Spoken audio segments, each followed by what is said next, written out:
नराधम अक्षय शिंदेचा मृतदेह थोड्याच वेळात जे रुग्णालयामध्ये दाखल होणार आहे। ओएसिस फर्टिलिटीच्या तज्ञांनी आयव्हीएफ उपचार पद्धतीद्वारे 1 लाखांहून अधिक जोडप्यांना मातृत्व प्राप्तीचा आनंद दिला आहे। मोफत अपॉइंटमेंट बुक करण्यासाठी आजच संपर्क साधा। जे रुग्णालयात अक्षय शिंदेचं शवविच्छेदन केले जाणार आहे। कळवा रुग्णालयात न्यायाधीशांच्या उपस्थितीमध्ये पंचनामा पूर्ण झालेला होता आणि शवविच्छेदन झाल्यानंतर आता त्याचा मृतदेह हा कुटुंबियांच्या ताब्यात दिला जाईल।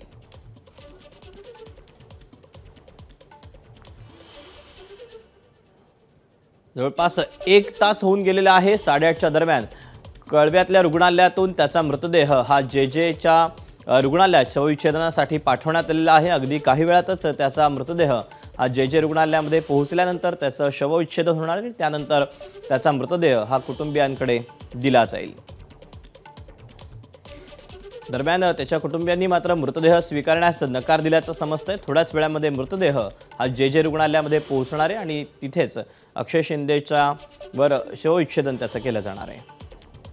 आपण अपडेट जाणून घेऊयात। राजू सोनावणे आपल्यासोबत आहे। राजू, अगदी काही वेळातच आता अक्षयचा मृतदेह जे मध्ये पोहोचणार असल्याचं समजतंय। पुढचे काय अपडेट असतील? पाहतो आपण अक्षय शिंदेचं जे आहे ते डेड बॉडी आता जे हॉस्पिटलमध्ये जे आहे ते घेऊन येणार आहे आणि त्या ठिकाणी शवविच्छेदन केलं जाईल। मात्र सगळ्यात महत्त्वाचा मुद्दा आहे की त्याच्या कुटुंबियांनी जे आहे ती डेड बॉडी घेण्यास मृतदेह घेण्यास जे आहे तो नकार दिलेला आहे।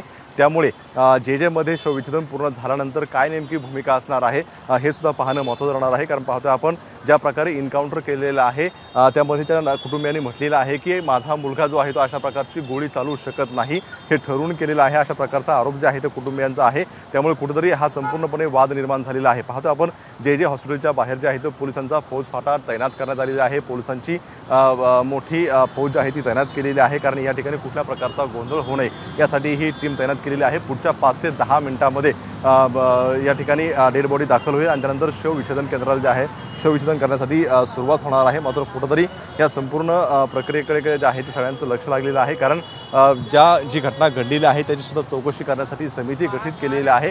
त्यामुळे नेमकं यामध्ये कोणाचा दोष आहे हा ठरवून एन्काउंटर केला गेला की यामध्ये आणखी काही गोष्टी आहेत हे सुद्धा पाहणं महत्त्वाचं राहणार आहे। मात्र आता पुढच्या 5 ते 10 मिनिटांमध्ये जे आहे ते या ठिकाणी डेड बॉडी येईल आणि त्यानंतर शवविच्छेदन होईल। मात्र त्यानंतर मृतदेह घेण्यासाठी कुटुंबियांची नेमकी काय भूमिका आहे हे पाहणं महत्त्वाचं राहील।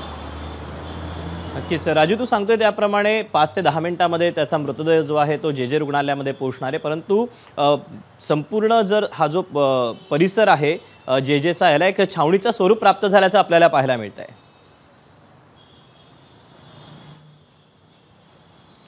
अगदी हा संपूर्णपणे जर परिसर पाहिला तर 14 नंबर गेटला मी आहे आणि 14 नंबर गेटच्या बाहेर जे आहे ते पोलिसांचा फौजफाटा जो तैनात करण्यात आलेला आहे।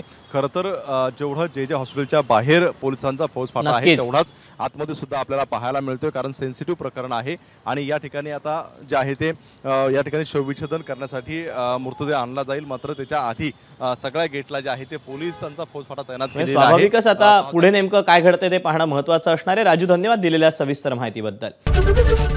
एबीपी माझा, उघडा डोळे बघा नीट।